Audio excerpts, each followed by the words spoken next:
আমার আর আমার ভাগিনার বার্থডে কেমন কাটলো আর আপু নিজ হাতে কী রান্না করে খাওয়ালো তাই আপনাদের সাথে শেয়ার করব। আসসালামু আলাইকুম। আশা করি সবাই ভালো আছেন। আমরাও আলহামদুলিল্লাহ ভালোই আছি। আপু আমার জন্য যে কেকের রেসিপিটা বানাচ্ছে তাই আপনাদের সাথে শেয়ার করব। ফার্স্টে 1 লিটার দুধ নিয়ে ভালো করে জাল দিয়ে ওতে কনডেন্স মিল্ক আর গরুর দুধ দিয়ে মিশিয়ে নিলাম।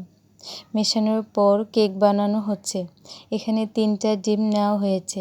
আপু আমাকে দিয়ে করাতে চেয়েছিল কিন্তু মনে হয় হবে না। পরে আপু নিজেই সাদা অংশ আর হলুদটা আলাদা আলাদা করলো। আপু বলল এই যে এরকম করে করবি। আপু আমাকে আগেই বলেছিল সাদা আর হলুদটা আলাদা আলাদা করতে, কিন্তু আমি। যাই হোক, পরে আপু সাদা অংশটাকে বিটার দিয়ে বিট করা শুরু করলো। কিছুক্ষণ বিট করার পরে হাফ কাপ চিনি দিয়ে অল্প অল্প করে বিট করলো। এই যে এরকম হওয়ার ঠিক হয়ে গেলে ডিমের হলুদ অংশটাকে দিয়ে আবারও আরেকটু বিট করতে হবে।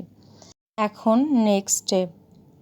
এই স্টেপে একটি চালনিতে 2 কাপ ময়দা, 1 চামচ বেকিং পাউডার, সামান্য একটু বেকিং সোডা আর একটু লবণ দিয়ে চেলে মিক্সড করে নিব। আমি সুন্দর করে পারছিলাম না, তাই আপু বলল আমি করি। পরে আপু সুন্দর করে আস্তে আস্তে মিক্সড করে নিল। করার পর এই প্যানে পেপার ব্রাশ করে তারপরে আমি ঢেলে নিলাম। এখন 40 মিনিট অপেক্ষা করব। এই যে দেখেন কিছু বানানোর পর যে কতগুলো বের হয়, এটা ক্যামেরার পেছনে দেখলে বোঝা যায়। সব পরিষ্কার করতে না করতেই আমার কেকটাও হয়ে গেল, অনেক সফট হয়েছিল।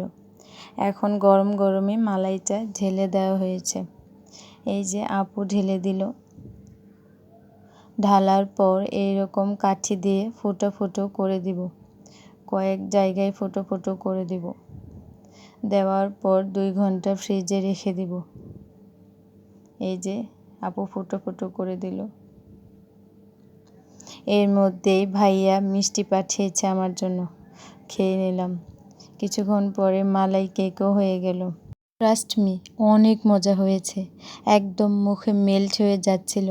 ওয়াহ আপু, থ্যাংক ইউ সো মাচ। দোকানের কেক তো মজাই হয়, কিন্তু আপুরটা অনেক স্পেশাল ছিল। ভাগ্যিস আমার জন্য কেক নিতে গিয়ে ওই দিন দোকানে কেক পাইনি। আপুর হাতের কেক আমার রিজিকে ছিল। দেশের পরিস্থিতি ভালো ছিল না তো তাই। যাই হোক, আলহামদুলিল্লাহ।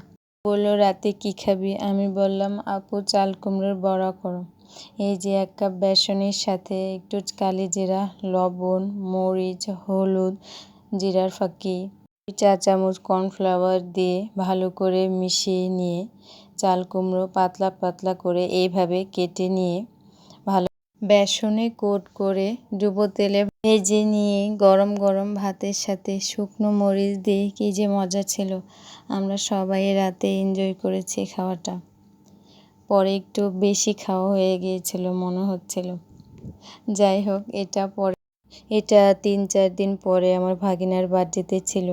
রাতের 12টায় ওকে উইশ করা হয়েছে। শুধু আমরাই ছিলাম। বার্থডে আমরা সেলিব্রেট করি না, শুধু ভালো ভালো খাবার খাই।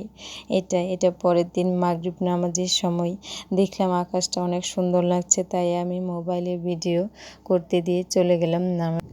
আসলেই অনেক সুন্দর লাগছিল। আগের দিন ভাগিনা বলেছে নিহারি খাবে আপুর হাতের। আপু নিজ হাতে নিহারি রান্না করেছে আর চালের রুটি আমাদের টেস্ট অনুযায়ী।